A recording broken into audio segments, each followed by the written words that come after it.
ಕೆಲಸ ಇರುವವರು, ಅದು ಕಟ್ಟಡ ಕಾರ್ಮಿಕರಾಗಿರಲಿ ಅಥವಾ ಅದನ್ನು ನೆಚ್ಚಿಕೊಂಡಿರುವಂತ ಬೇರೆ ಬೇರೆ ಬೇರೆ ಬೇರೆ ವಲಯದ ಜನ, ಎಲ್ಲರೂ ಕೂಡ ಇವತ್ತು ಆದಾಯ ಇದೆ, ಅವ್ರಿಗೇನು ಗೊತ್ತಾಗ್ತಾ ಇಲ್ಲ.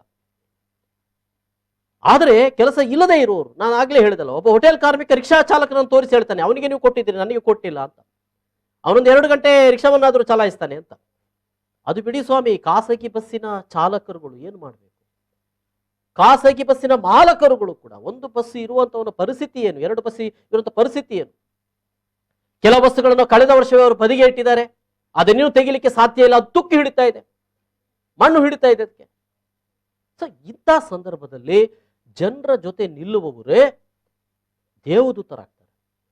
ಈ ಸಂದರ್ಭದಲ್ಲಿ ಅನ್ನ ಕೊಡ್ತಾ ಇದ್ದಾರಲ್ಲ, ಈ ಸಂದರ್ಭದಲ್ಲಿ ಆಹಾರದ ಕಿಟ್ಗಳನ್ನು ಕೊಡ್ತಾ ಇದ್ದಾರಲ್ಲ, ಅವರಿಂದ ಇವರಿಂದ ಕಾಡಿ ಬೇಡಿ ಜನರ ಮಧ್ಯೆ ಹೋಗಿ, ಬಸ್ಸು ತಂಗುದಾಣದಲ್ಲಿ ವಿವಿಧ ಕೆಲಸಗಳನ್ನು ಮಾಡ್ತಾ ಇರುವವರ ಅವರ ಬಳಿಗೆ ಹೋಗಿ, ರಾಷ್ಟ್ರೀಯ ಹೆದ್ದಾರಿಯಲ್ಲಿ ಅಲ್ಲಿ ನಿಂತು ಆ ಲಾರಿಗಳು ಬರುವಂತ ಸಂದರ್ಭದಲ್ಲಿ ಅವರಿಗೆ ಅನ್ನ ಕೊಟ್ಟು,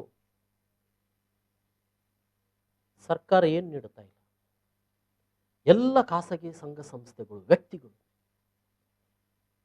ಈ ಸಂದರ್ಭದಲ್ಲಿ ಒಂದು ಮಾತು ಸೋಷಿಯಲ್ ಮೀಡಿಯಾದಲ್ಲಿ ಹರಿದಾಡ್ತಾ ಇರ್ತದೆ, ಆತ ತನ್ನ ಹೆಸರಿಗೋಸ್ಕರ ಮಾಡಿದ, ಆತ ತನ್ನ ಕೀರ್ತಿಗೋಸ್ಕರ ಮಾಡಿದ, ಆತ ತನ್ನ ರಾಜಕೀಯಕ್ಕೋಸ್ಕರ ಮಾಡಿದ.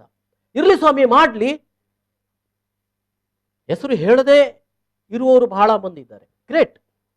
ಹೆಸರು ಹೇಳದೆ ಬಹಳ ಮಂದಿ ಇವತ್ತು ಕೆಲಸ ಮಾಡ್ತಾ ಇದ್ದಾರೆ, ಅಸಹಾಯಕರಿಗೆ ಸಹಾಯ ಮಾಡ್ತಾ ಇದ್ದಾರೆ, ಹೆಸರು ಹೇಳ್ತಾ ಇಲ್ಲ ಅವರು. ಅದು ಅವರ ಒಂದು ಬಹಳ ಅವರ ವ್ಯಕ್ತಿಗತವಾದಂಥ ಗುಣ.